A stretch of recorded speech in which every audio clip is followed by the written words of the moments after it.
Turabashuje inshuti ba News Africa tunabahereza ikaze nk'uncamake z'inkuru mu Kinyarwanda. Nge mugiye kubana ni Alex. Mu Burundi Nesto Uwizeyimana warushinzwe amashyaka akomoka kuri SNDD FDD yishwe. Ni mu gihe Kongo n'u Rwanda byemeranyijwe agahenge. Ise rivuga ko yishe umusirikare wa Hezbollah ukomeye mu gitero yagabye iciye mu kirere mu murwa wa Beirut. Kongo n'u Rwanda byemeranijwe agahenge. Ni byavugiwe mu nama yahuje Minisitiri w'Ububanyi n'Amahanga wa Kongo n'u Rwanda bashya bemeranyije agahenge hagati y'imande zishyamiranye mu burasirazuba bwa Kongo kazatangira ku cyumweru ku itariki z'ukwezi gutaha kwa Kanama. N'umwanzuro wafatiwe mu nama yabereye i Rwanda muri Angola kuwa kabiri hagati ya Teresa Kayikwamba ku ruhande rwa Kongo na Olivier Nduhungirehe ku ruhande rw'u Rwanda, bahujwe na mugenzi wabo Tete Antonio wa Angola. Mwitangazo ryasohowe na Ministeri z'imande zombi u Rwanda na Kongo bavuze ko ako gahenge kazagenzurwa n'urwego ruhuriweho rw'ubugenzuzi ku bibazo by'umutekano hagati y'u Rwanda na Kongo. U Rwanda ruvuga ko rukomeje ubushake bwo kugera ku mahoro arambye mu karere mu gukemura impamvu muzi z'aya makimbirane. Ni mu gihe Kongo ishinja u Rwanda gufasha umutwe wa M23 ndetse Perezida Felix Tshisekedi yakomeje kuvuga ko atazagirana ikiganiro na M23, avuga ko kandi u Rwanda ari rwo ruri inyuma ya M23. U Rwanda rwagiye ruhakana gufasha M23 gusa mbere rwagiye rusabwa gutegeka M23 guhagarika imirwano no kubahiriza agahenge bigakorwa. Aka gahenge kemeranyijwe na Kongo n'u Rwanda mu gihe agahenge k'ibyumweru bibiri kategetswe na Leta Zunze Ubumwe za Amerika mu ntangiriro z'uku kwezi kari kararangiye, ndetse hamaze iminsi havugwa imirwano mu bice by'intara ya Kivu ya ruguru. Ntihatangajwe aka gahenge gashya igihe kazamara. Inzira y'ibiganiro ya Rwanda imaze imyaka igerageza gukemura ikibazo cy'amakimbirane mu burasirazuba bwa Kongo, ariko amakimbirane akanga gakomeza.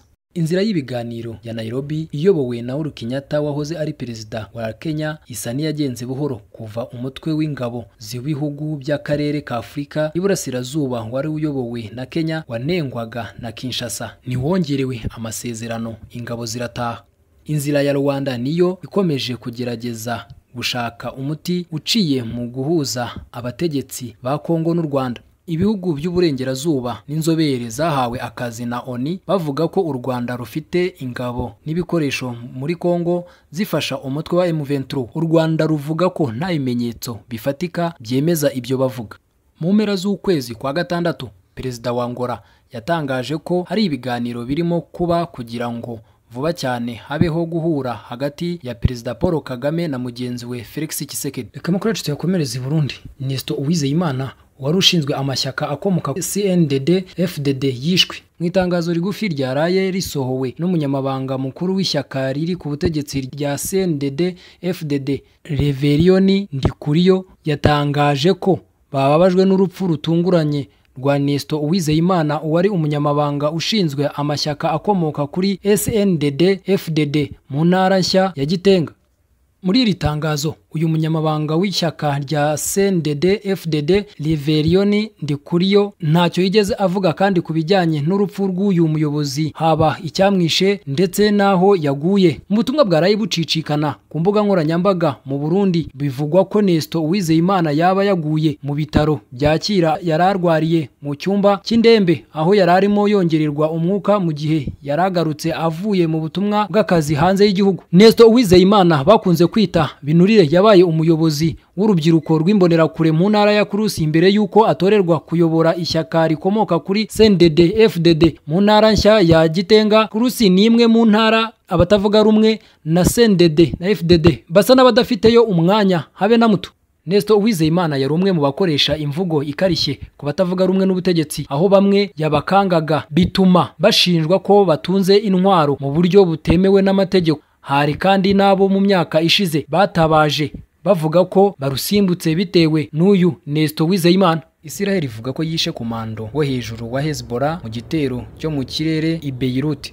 Israel ivuga ko yishe komando wo ku rwego rwo hejuru wa Hezbollah nyuma yo kugaba igitero cyo mu kirere mu gace k'amajyepfo ko mu nkengero y'umurwa mukuru Beirut muri Liban. Igisirikare cya Israel kivuga ko Fawad Shakur yaragambiriwe mu gitero cyo kwica hashingiwe ku makuru y'ubutasi. Hezbollah niremeza urupfu rwe ariko ivuga ko Shakur yarari muri iyo nyubako ubutegetsi bwa Israel buvuga ko ariwe wateguye igitero cya roketi cyo kuwa gatandatu mu gace kigaruriwe na Israel higura Haiti cyiciwemo abantu 12 biganjemo abana. Hezbollah ni igitero yihakanye yivuye inyuma. Mu itangazo yasohoye kuri uyu wa gatatu, Hezbollah ivuga ko ibyasenyutse bikirimo gukurwa kuri iyo nyubako y'uwo mutwe witwaje intwaro uvuga ko ugitegereje kumenya uko byagenze kuri we. Minisitiri w'intebe wa Libani Najir Mikati yamaganye icyo gitero avuga ko ari ubushotoranyi bweruye bwa Israel. Yavuze ko ari igikorwa cy'ubugizi bwa nabi cyo mu rukurikirane rw'ibikorwa by'ubushotoranyi byica abasivili n'ihonyora rigaragara kandi ryeruye ry'amategeko mpuzamahanga. Mu butumwa bugufi yatangaje ku mbuga nkoranyambaga nyuma y'icyo gitero, Minisitiri w'ingabo wa Israel yagize ati Hezbollah yarenze umurongo ntarengwa. Ubutegetsi bwo muri Israel bwahamirije igitangazamakuru cya SBS News gikorana na BBC muri Amerika ko Israel yamenyesheje Amerika iby'icyo gitero i Beirut. Shakur yemeza ko ari umujyanama wo hejuru mukuru wa Hezbollah nk'uko Amerika yabivuze. Amerika imaze igihe yarashyizeho igihembo cya miliyoni 5 z'amadolari angana na miliyoni 6 z'amafaranga y'u Rwanda ku muntu wese watanga amakuru y'aho aherereye. Imushinja ko yagize uruhare rukomeye mu gitero cy'ibisasu mu mwaka w'1983 ku kigo cya gisirikare cy'umutwe wihari w'abasirikare ba Amerika barwanira mu mazi no ku butaka cy'i Beirut cyiciwemo abasirikare 241 ba Amerika. Hayet Haike, agace ka Dahayi kagezweho icyo gitero cyo mu kirere gatuwe mu bucucike kandi karinzwe bikomeye na Dahayi ubwayo nayo ikikijwe na za bariyeri za Hezbollah. Karine Jean Pierre ushinzwe itangazamakuru mu biro bya White House bya Perezida wa Amerika yabwiye abanyamakuru ko Perezida Joe Biden yemera ko intambara yagutse hagati ya Israel na Hezbollah ishobora kurindwa. Karine yagize ati ntidushaka ko ibintu bifata indi ntera, ntidushaka kubona intambara yeruye irimo gupfiramo abasivili. Mbere yo kuwa kabiri, abategetsi babiri batatangajwe amazina yabo bo muri Israel babwiye ibiro ntangazamakuru ko nubwo Israel ishaka kubabaza Hezbollah, idashaka gushora Libani mu ntambara yeruye.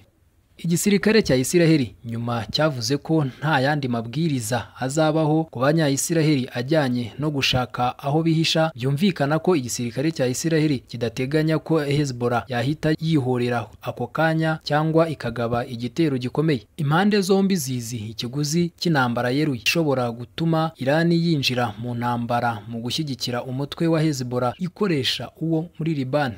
Igitero cyo kwihorera cya Israel cyari cyitezwe na benshi nyuma y'igitero cyo kuwa gatandatu cya Hezbollah mu gace kigaruriwe na Israel, ndetse guverinoma ya Israel ishinzwe umutekano yari yahaye uruhushya Minisitiri w'intebe Benjamin Netanyahu, Minisitiri w'ingabo, rwo gufata icyemezo cy'uburyo bwo kwihorera. Abantu nibura 12 barishwe biganjemo abana ubwo igisasu cya roketi kikubitaga ku kibuga cy'umupira w'amaguru mu mujyi wa Majad muri Gori Haiti wa gatandatu. Israel yagabye kuri Hezbollah, ariko uyu mutwe uhakana wivuye inyuma uvuga ko nta ruhare wabigizemo. Cyari cyo gitero cya mbere cyiciwemo abantu benshi hafi y'umupaka wa Israel na Libani kuva ubushyamirane hagati ya Israel na Hezbollah bwafata indi ntera mu kwakira umwaka ushize wa 2023. Ubwo ubushyamirane bwafashe indi ntera nyuma y'igitero cy'umutwe wa Hamas muri Israel cyo ku itariki 7 ukwakira uwo mwaka cyabaye imbarutso y'intambara hagati ya Hamas na Israel muri Gaza.